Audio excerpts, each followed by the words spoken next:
네 권의 기록된 말씀 중에서 중요한 부분을 뽑아가지고 기록된 것이 신명기입니다. 그냥 봐가지고는 모릅니다. 백날 봐도 모릅니다. 뭘 그렇게 중요한 게 그렇게 뽑아 있느냐. 그렇게 돼 있어요. 여러분들이 신학자한테 물어보셔도 틀림없습니다. 그래서 신명기 책의 제목이 뭐냐면 율법 재론입니다. 그런데 오늘 이 말씀을 다 여러분들에게 드리지 못하고 여러분들이 설교를 듣는 방법도 다 알아들으려고 다 머릿속으로 집어넣으려고 하는 게 아니라 그 내용 속에서 요거다. 어떤 사람은 저거다. 그걸 또 뽑아가지고 그게 내 거다. 할렐루야. 베름을 붙들고 가슴에 품고 늘어지게 되면 하나님의 역사가 그대로 나타난다는 거예요. 말씀은 514번씩 1년에 듣는데 왜 내게는 이웃 사람들은 잘 되는데 예수 안 믿는 사람들은 복을 받아가지고 하는 일도 잘 되고 몸도 튼튼한데 예수 믿고 구원받아 하나님의 자녀된 사람들은 왜 이렇게 말씀을 듣는데 이것이 유산되느냐? 그냥 듣고 끝나는 거예요. 그냥 로고스로 흘러가 버리고 맙니다. 오늘 여러분들이 하나님의 말씀을 듣는 순간 뭔가 여러분의 마음속에 딱 걸릴 겁니다. 아멘. 식사를 하시고 걸렸다면 안 되지만 하나님의 말씀을 듣고 딱 걸렸다 그러면 그것이 하나님께서 여러분에게 주어지는 말씀이기 때문에 그건 놓치지 말고 딱 붙들게 되면 하나님의 역사가 일어난다는 말씀입니다. 예. 그런데 이 신명기가 중요한 책인데 특별히 오늘 여러분들이 읽은 28장에 있는 말씀은 68절까지 있는 중요한 절입니다. 제가 성경을 이 설교를 다시 연구하고 준비를 해가지고 가져온 거예요. 그런데 왜 보지도 않고 하느냐? 저는 어떤 그런 은사가 있습니다. 옛날 응변을 할 때 응변을 가르치는 선생님이 원고는 틀림없이 써야 되지만 원고를 보고 응변을 하면 안 된다. 그 내용을 전부 다 머릿속으로 암기해가지고 그걸 그대로 이어져야 되는데 원고를 보더라도 도둑질을 하듯이 몰래 사람들이 눈치채지 않도록 딱딱 봐서 꺼내야 된다. 그것이 훈련이 됐기 때문에 예수 안 믿을 때부터 그것이 훈련이 됐기 때문에 준비를 딱 하게 되면 그것이 머릿속으로 딱 들어옵니다. 할렐루야. 이것도 하나님의 은혜예요. 자, 신명기 28장 1절에서 68절까지 긴 장이 있는데 오늘 이 긴 장 속에는 어떤 말씀이 기록이 되어 있느냐? 오늘 1절에 있는 성경을 다 여러분들에게 읽어야 되지만 제가 암송을 다 했기 때문에 얘기를 해야 되지만 시간을 줄이기 위해서 안 할 테니까 여러분들이 이해를 하세요.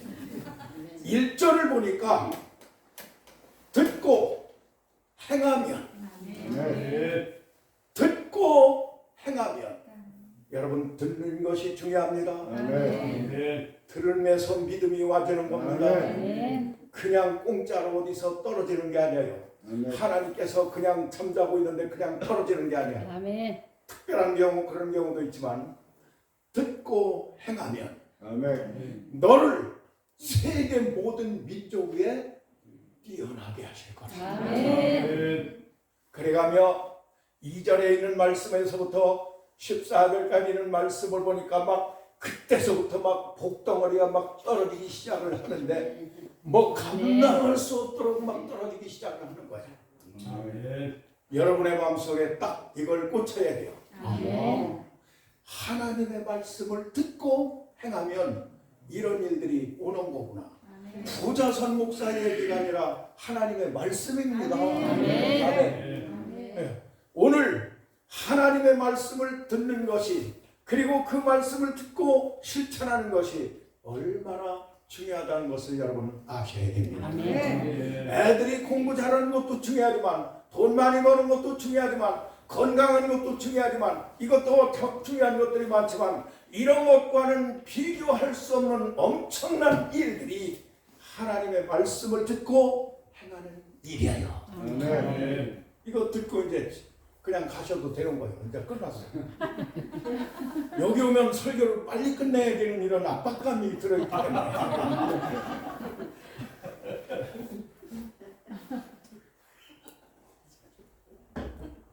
그러나 두 번째는 뭐냐?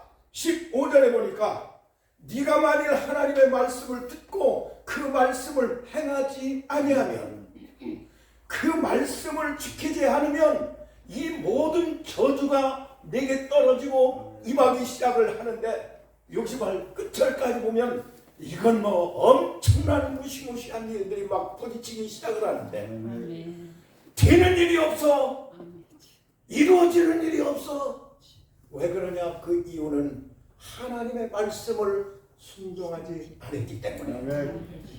여러분 길을 걷더라도, 여러분 생활을 하더라도 어떤 사람은 이상하게 잘 돼요. 이상하게 부자 사람들은 하는 일이 잘 되더만. 제가 알고 있는 사람이 5년 전인가 했던 확실한 건 모르지만 제주도 부자읍에다가 2억 2천 주고 집을 하나 사놨는데, 지금 5, 6년이 지난 오늘 엊그제 제가 물어보니까 그 집 올랐어요 내렸어요? 한 번 물어봤더니 목사님, 그거 목사님만 알고 계시오. 그거 9억 준다는데 안 팔았어요. 여러분들은 9억이 별거 아니구나. 되는 사람은 이렇게 돼요. 잘 되는 사람은 이렇게 잘 돼요. 이상하게 일이 잘 돼요. 할렐루야. 오늘 여러분들이 기도원에 오신 것은 그냥 놀러 온 게 아니라, 사람 보러 온 게 아니라 하나님의 말씀을 듣고 그 말씀 속에서 뭔가 빼내가지고 내 것으로 만들어가지고 여러분의 인생사에도 하나님의 역사가 나타나길 주의 이름으로 축원합니다. 할렐루야. 할렐루야. 그래서 이 하나님의 말씀은 성경 전체가 순종하면, 지켜 행하면 이렇게 된다. 아멘. 그렇지 않으면 저렇게 된다. 아멘. 이게 여러분들에게 주어진 말씀이에요. 그래서 지난번에도 제가 체험적인 신앙, 여호와의 선하심에 대한 말씀을 드렸지만 결심한 얘기를 했는데, 오늘 여러분의 마음속에 하나님은 못하더라도 여러분의 마음속에 결심하는 것을 그렇게 기뻐하십니다. 할렐루야. 그러니까 오늘 여러분들이 이 자리에서 나도 하나님 말씀을 듣고 그 말씀을 지켜 행해야 되겠다고 하는 이 결심과 각오가 여러분 마음 깊이 심어지길 바랍니다. 그러면 그때 하나님께서 이제 그때서부터 도와주기 시작하죠. 다니엘서 9장 23절에 있는 말씀을 보니 다니엘이 하나님 앞에 결심하고 기도를 시작할 때에 하나님의 응답이 벌써 떨어지기 시작을 했어. 결심을 하고 그냥 기도한 게 아니라 결심을 하고 기도를 시작을 했더니 하나님의 응답이 떨어졌단 말이요. 야, 빨리 가서 이 다니엘에게 이 응답을 주어라. 오늘 여러분도 그런 마음이에요. 그러면 누가복음 9장 51절에 있는 말씀을 보니 예수님도 예루살렘에 승천 기약이 차감해 예루살렘 올라가기로 굳게 결심하고, 따라합시다. 굳게 결심하고 우리 예수님도 예루살렘으로 올라가기를 마음에 굳게 결심을 하셨어요. 그래서 예루살렘으로 올라가셨잖아요. 그리고 많은 사람들로부터 찬양을 받으셨잖아요. 십자가에 죽으셔가지고 우리를 구원해 주셨잖아요. 할렐루야. 오늘 여러분들의 마음속에 듣고 행하면 제 설교가 바로 그런 겁니다. 저번의 메시지는 결심이 중요한 거구나. 왜 그러냐? 제가 그렇게 해보니까 그렇더라니까요. 네. 그러면 메시지를 하나님께서 주시는데, 자, 오늘 이제 그거는 여러분들의 주머니 속에 마음속에 꼭 꽂이고 들으세요. 자, 여러분 굳게 결심하신 분은 아멘 하시기 바랍니다. 많은 분들이 아멘을 하셨어. 그래서 아멘을 하신 분들에게 보너스를 드리겠습니다. 보너스가 얼마나 좋은지 몰라. 네. 아멘을 못 하시는 분들은 그냥 알아서 너미 얘기나 하고 그냥 가지고 마음으로 결심을 하신 분은 아멘 하시기 바랍니다. 할렐루야. 이왕이면 아멘 좀 크게 하면 어디 떨어지고 손 좀 들고 아멘 하면 어디 떨어지고 꼭 시켜야 되나? 저는 이 기도원에 오면 제가 아멘을 큰 소리로 합니다. 왜 그러냐? 목회를 해가면서 성도들에게 여러분 아멘을 하라고 얼마나 얘기를 합니까? 평생 동안 가르쳐주고 저는 하지도 않으면 이거 뭐요? 그리고 제가 얘기할 때 여러분 아멘 좀 크게 하시기 바랍니다. 아멘. 사람이 뭘 주더라도 어떤 사람은 기분 나쁘게 주는 사람이 있어. 찝찝어. 어떤 사람은 기분 좋게 주는 사람이 있어. 별거 아니어도. 오늘 여러분들도 이왕 아멘 하시니까 아멘 해가지고 손해납니까? 아멘. 아니죠. 아, 색소폰 땜니.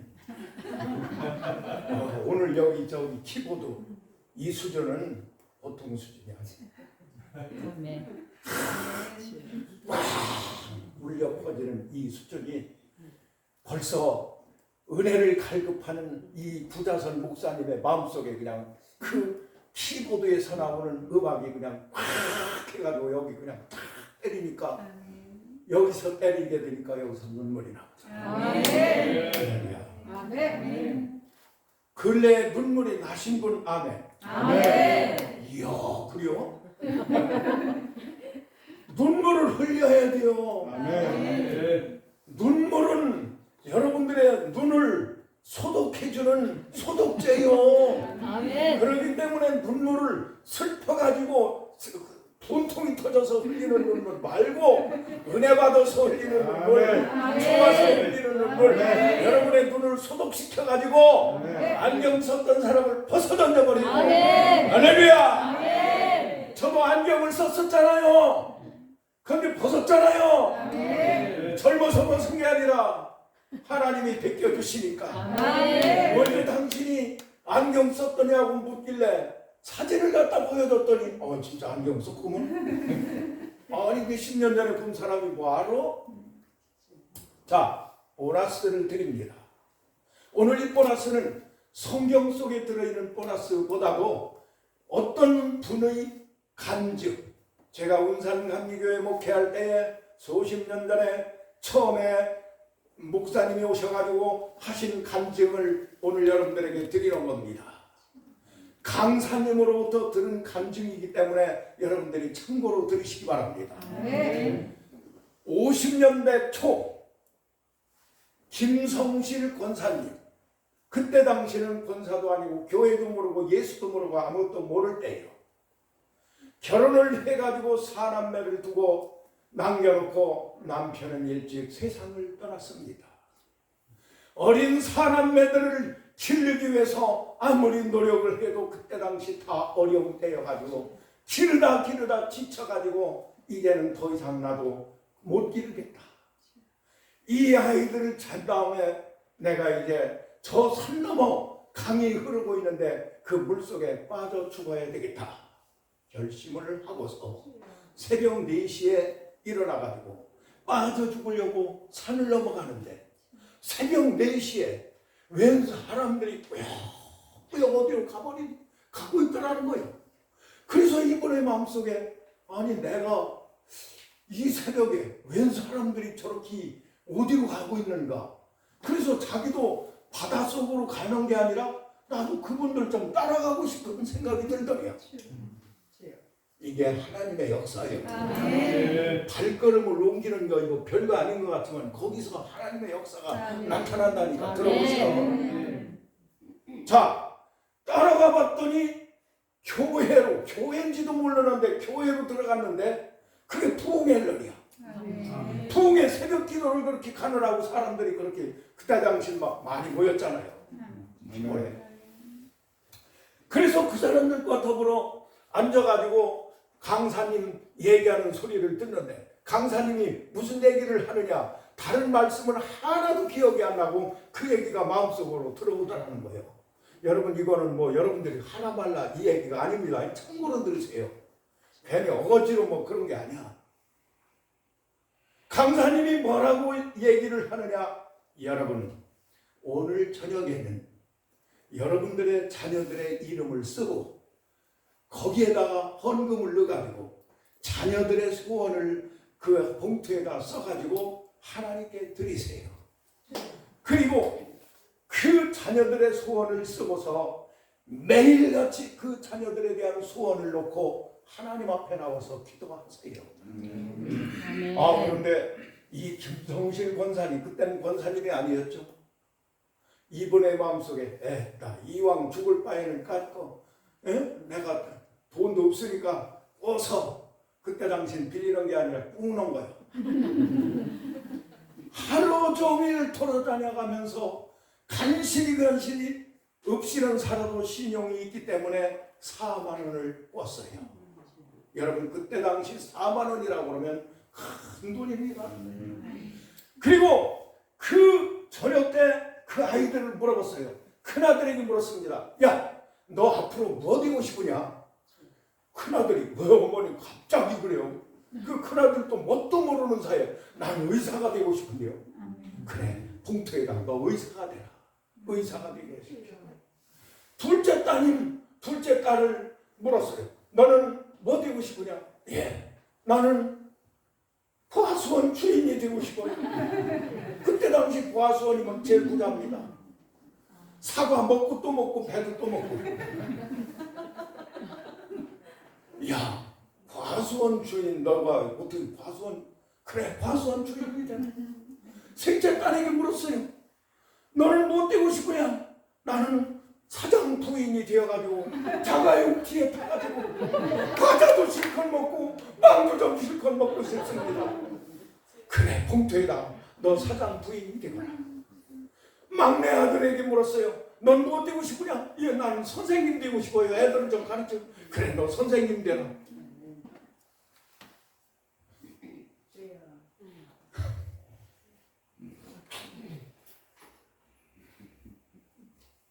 여러분,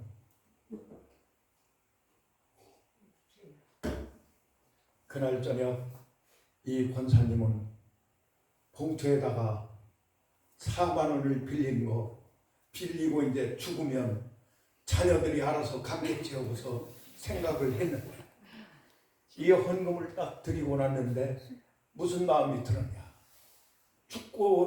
죽어야 되겠다는 생각이 싹 없어지고, 만약에 내가 죽는다고 그러면 이 자식들이 어떻게, 내가 어떻게라도 살아야 되겠다. 그래서 그 헌금을 드리고 그 다음 날부터 죽어야 되겠다는 이 생각이 없어져 버리고, 내가 어떻게라도 살아서 4만 원 빌린 걸 갚아주고, 강사님이 한 얘기를 꼭 그때서부터 새벽기도 하루도 안 빠지고, 하나님 다른 기도 한 게 아니라 다른 기도는 할 줄도 몰라. 하나님 우리 큰아들 의사 되게 하여 주옵소서. 우리 딸내미 과수원 주인 되게 하여 주옵소서. 우리 또 딸내미 사장 부인이 되어서 자가용 뒤 타고 다니게 하여 주옵소서. 우리 막내 아들 선생님 되게 하여 주옵소서. 다행히도 큰아들이 공부를 잘해가지고 의대를 졸업해가지고 의사가 됐습니다. 둘째 따님은 다행히도 없는 가정이었지만은 얼굴이 이뻐. 그래가지고 사장님이 그 따님을 보더니 얼굴이 반해가지고 난 이 사람하고 결혼해야 돼. 사장 부인이 됐어, 과수는. 아니 셋째 따님도 딸내미들이 얼굴이 이뻐가지고 사장이 그 셋째 따님을 보더니 아이고 얼굴이, 이런 얼굴이 세상에 어딨어? 나하고 결혼하자. 사장 부인이 됐어. 여러분 30년이 지난 어느 날 이제는 서울로 올라와가지고 이제는 칠순잔치를 하게 되는데, 내 자녀들 4남매가 봉투에 쓴 그대로 이루어졌다는 얘기. 그리고 서울에다가 그때 당시에는 땅값도 싸고 건축비도 싸기 때문에 사남매들이 힘을 합쳐가지고 교회를 세운 것이 성일교회입니다. 할렐루야. 오늘 우리 하나님께서 여러분들의 마음속에 이런 귀한 생각을 마음으로 내가 하나님 아무나 주는 게 아니야. 아무나 주는 게 아니라 어떤 사람에게 주느냐? 내가 하나님 말씀을 잘 듣고 그 말씀을 지켜 행해야 되겠다고 하는 여러분들의 마음속에 진짜 결심인지 아니면 그냥 조금 뭐 시시한 거 있으면 다 떼내 하나님이 다 하셔. 아멘. 적어도 여러분들의 마음속에는 내가 목숨이 달아난다 할지라도 할렐루야. 아멘. 이 말씀을 붙들고 이 말씀을 지켜야 되겠다. 그러면 그 살아계신 하나님이 여러분들의 마음속에 꿈틀 아멘. 역사하시게 됩니다. 할렐루야. 여러분들이 처음에는 못 느끼지만 이게 얼마 안 있으면 그때서부터 꿈틀하기 시작을 하게 됩니다. 할렐루야. 제가 가난에 지쳐가지고 이제 조금 2시까지 한다고 했거든. 하도 압박을 받다 보니까 설교는 사실 다 끝났어요. 여러분의 마음속에 결정을 내리세요. 저는 너무 가난에 지쳐가지고 동네에서 제일 가난한 집은 구자선내 집이다. 그때 당시는 다 가난했다고 그러지만 우리는 특별히 더 가난했어요. 너 지금도 어떤 사람이 가끔 너 왜 밥을 그렇게 많이 먹냐? 나는 인마 옛날에 못 먹은 거 지금 이렇게 먹었다. 지금도 2그릇 먹어야 돼. 이따가도 점심 2그릇 먹나 안 먹나 잘 봐. 정말이요. 아침은 어떻게 먹었느냐? 한 공기 이빨 먹고 고구마 3개 먹고. 사실은 4개인데 하나 깨끗하게 가지고. 이렇게 가난 속에 지쳐 있는데 하나님이 비상작전 40일 기도를 하라고 하는 이 말씀을 듣고 그때서부터 교인들에게 선포를 해가지고 비상작전 40일 기도하는데 3년째 되는 해에 어느 날 내 마음속에 이상하게 헌금하고 싶은 생각이 들어오더라. 하나님이 이런 마음을 주신단 말이에요. 아멘. 아무나 주는 게 아니요. 아멘. 그런 굳게 결심한 사람에게 주시지 우리 하나님이 그런 뭐 공짜 비슷하게 넘어가는 그런 사람이 아니야. 그래서 저는 그 새벽에 나가가지고 하나님 10만 원을 드리면 하나님이 기뻐하시겠지요? 그랬더니 내 마음속에서 하나님이 말씀하시는 게 아니라 뭔가 이상하게 찝찝해. 그때 당시 제게 10만 원은 큰 돈이 없습니다. 돈이 없었어요. 목회는 했지만 하나님 20만 원을 드리면 그 다음날 하나님이 기뻐하시겠습니까? 그래서 이상하게 마음이 뭔가 찝찝해요. 내 마음속에 찝찝하다는 것을 그렇게 느껴져. 그래서 3일째 30만 원 이상 드린다 해도 하나님이 말씀하신다 해도 나는 30만 원 이상은 안 드려. 이제 30만 원 됐어. 이것도 어디 가서 빌리고 꾸고 난리 나야 돼. 그래서 그런 결심을 하고 하나님 30만 원을 드릴 테니 하나님 받아주시옵소서. 그렇게 기도가 떨어지는 순간 하늘에서부터 내 마음속에 벼락 같은 소리가 들리는데 한 장이다. 한 장이라 그러면 얼른 내 마음속에 100만 원이란 말이야. 그때 당시 우리는 금산 제일교회에서 와가지고 이 200만 원을 가지고 100만 원은 딸내미 피아노 사는데 쓰고 100만 원은 아주 서산농협에다, 서산서 오신 분들이 계시더라고. 서산농협에다 이거는 우리 절대로 건드리지 않는다. 어떤 일이 있더라도 이건 건드리지 않는다. 우리 이거 통잣돈이 돼야 된다. 100만 원 그거 아무것도 아니잖아요. 그런데 한 장이라고 하는 그 말씀 속에 이상하게 그게 탁 떠오르더라고요. 여러분 마음에 결단하고 선한 생각을 가지게 되면 하나님께서 신통방통 꼬랑통하게 인도를 하시게 됩니다. 아멘. 부르심을 입은 자들에게는 모든 것이 합력하여 선을 이룹니다. 아멘. 그리고 그것이 이상하게 구분이 되어 여러분의 마음속에. 아멘. 예.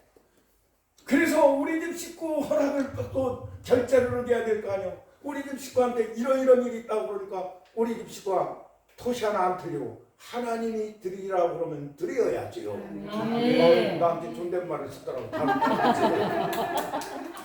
그래서 과감하게 100만 원을 찾게 되니까 이자는 없더라고. 그래도 찾아가지고 100만 원을 헌금을 드렸어요. 강남에. 누가 뭐 교인들 헌금, 나 혼자 하는 거예요.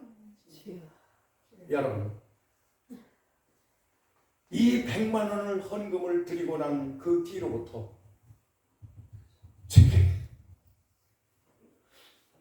무슨 변화의 역사가 나는 왜 그렇게 기쁜지를 몰랐어요. 아멘. 아들이 잘 돼서 기쁜 것도 아니고 이상하게 내 마음속에 기쁘기 시작을 하는데 지나가더라도 꽃들이 많이 나를 향해서 막 아멘. 아멘. 이상하네, 기쁘네. 확실한 건 모르지만 약 열흘 정도 이 기쁨이 내 마음속에 들어오더니 아멘. 하나님 앞에 새벽 기도를 하는 순간 나도 모르는 사이에 그런 기도는 하지도 않았는데 하늘에서부터 내 마음속에서 무슨 얘기가 들리느냐, 내 평생에 돈 걱정 않고 사느니라. 아멘. 하나님이 조금 섭섭한 건 내가 하나님 이 성전만큼 돈 준다 그러면 많이 준다고 말씀하시면 얼마나 좋겠어. 내 평생에 돈 걱정하지 않고 산다. 그렇게 가난과 돈 때문에 걱정하던 부자 선인은 그날 이후로부터 지금 현재까지 앞으로도 그렇게 될 줄 믿고 아멘. 돈이 많아서 그런 것이 아니라 돈 걱정하지 않고 산다는 말씀입니다. 아멘. 할렐루야.